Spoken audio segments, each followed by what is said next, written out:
Hi friends, welcome back to my channel. ಇವತ್ತು ನಾವು simple ಆಗಿ ಒಂದು ರವೆ ಉಂಡೆ ಮಾಡೋಣ. ಬಾಯಲ್ಲಿ ಇಟ್ಟರೆ ಸಾಕು, ಹಾಗೆ ಕರಗಬೇಕು. ಆ ರೀತಿಯಾಗಿ ನಾನು ನಿಮಗೆ ಒಂದು ಸಿಂಪಲ್ ಆಗಿ ಒಂದು ರವೆ ಉಂಡೆ ಹೇಳ್ಕೊಡ್ತಾ ಇದ್ದೀನಿ. ಯಾರು ಬೇಕಾದರೂ ಮಾಡ್ಬೋದು. ಇವಾಗ ಸ್ಟಾರ್ಟಿಂಗು ಯಾರಾದರೂ ಸ್ವೀಟ್ ಮಾಡಬೇಕು ಅಂತ ಸ್ಟಾರ್ಟ್ ಮಾಡ್ತಿರಲ್ಲ, ಅವರು ಇದನ್ನು ಟ್ರೈ ಮಾಡ್ಬೋದು. ಮೊದಲಿಗೆ ನಾವು ದ್ರಾಕ್ಷಿ ಗೋಡಂಬಿಯನ್ನು ತಗೊಳ್ಳೋಣ.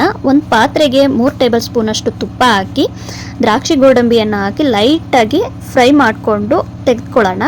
ಅದೇ ಪಾತ್ರೆಯಲ್ಲಿ ತುಪ್ಪ ಮಿಕ್ಕಿರುತ್ತಲ್ಲ, ಅದಕ್ಕೆ ಒಂದು ಬೌಲ್ ಅಷ್ಟು ಸೂಜಿ ರವೆಯನ್ನು ಹಾಕ್ಕೊಂಡು ಲೈಟಾಗಿ ಹುರಿದುಕೊಳ್ಳೋಣ.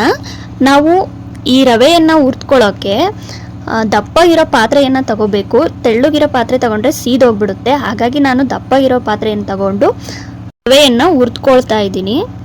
ಪಾತ್ರೆಗೆ ನಾವು ರವೆ ಹಾಕಿದ ಮೇಲೆ ಕೈ ಬಿಡದೆ ತಿರುಗಿಸ್ತಾನೆ ಇರಬೇಕು, ಇಲ್ಲಾಂದರೆ ಸೀದೋಗ್ಬಿಡುತ್ತೆ ಸೂಜಿ ರವೆ ಎಲ್ಲ. ಹಾಗಾಗಿ ಇವಾಗ ಲೈಟಾಗಿ ರೋಸ್ಟ್ ಆಗಿದೆ. ಅದಕ್ಕೆ ನಾವು ದ್ರಾಕ್ಷಿ ಗೋಡಂಬಿ ಮತ್ತು ಒಂದು ಇಡಿಯಷ್ಟು ಒಣ ಕೊಬ್ಬರಿಯನ್ನು ಹಾಕೋಬೇಕು. ನಾವು 1 ಬೌಲಷ್ಟು ರವೆ ತಗೊಂಡ್ರೆ ಅಷ್ಟೇ ಪ್ರಮಾಣದಲ್ಲಿ ಸಕ್ಕರೆಯನ್ನು ಮಿಕ್ಸಿಗೆ ಹಾಕ್ಕೊಂಡು ಅಷ್ಟೇ ನಾವು ಆ ರವೆಗೆ ಹಾಕ್ಕೊಂಡು ಮಿಕ್ಸ್ ಮಾಡ್ಕೋಬೇಕು. ಚೆನ್ನಾಗಿ ಮಿಕ್ಸ್ ಮಾಡ್ಕೊಳ್ಳಿ.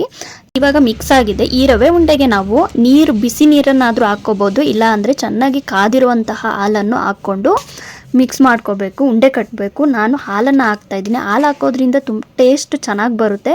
ಸೊ ಹಾಗಾಗಿ ನಾನು ಹಾಲನ್ನು ಹಾಕ್ಕೊಂಡು ಉಂಡೆ ಕಟ್ತಾ ಇದ್ದೀನಿ. ಒಂದು ವಾರದವರೆಗೂ ರವೆ ಉಂಡೆ ನೀವು ಇಟ್ಕೋಬೇಕು ಅಂದರೆ ಬಿಸಿನೀರು ಹಾಕ್ಕೊಳ್ಳಿ, ಇಲ್ಲ ಅಂದರೆ 4-5 ದಿನದಲ್ಲಿ ಖಾಲಿ ಮಾಡ್ತೀವಿ ಅಂದರೆ ಹಾಲು ಹಾಕ್ಕೊಳ್ಳಿ, ಟೇಸ್ಟ್ ಚೆನ್ನಾಗಿ ಬರುತ್ತೆ. ಸೊ ಹಾಗಾಗಿ ನಾನು ಹಾಲನ್ನು ಹಾಕೋತಾ ಇದ್ದೀನಿ. ನೋಡಿ ರವೆ ಉಂಡೆ ಎಷ್ಟು ಚೆನ್ನಾಗಿ ಬರ್ತಾ ಇದೆ.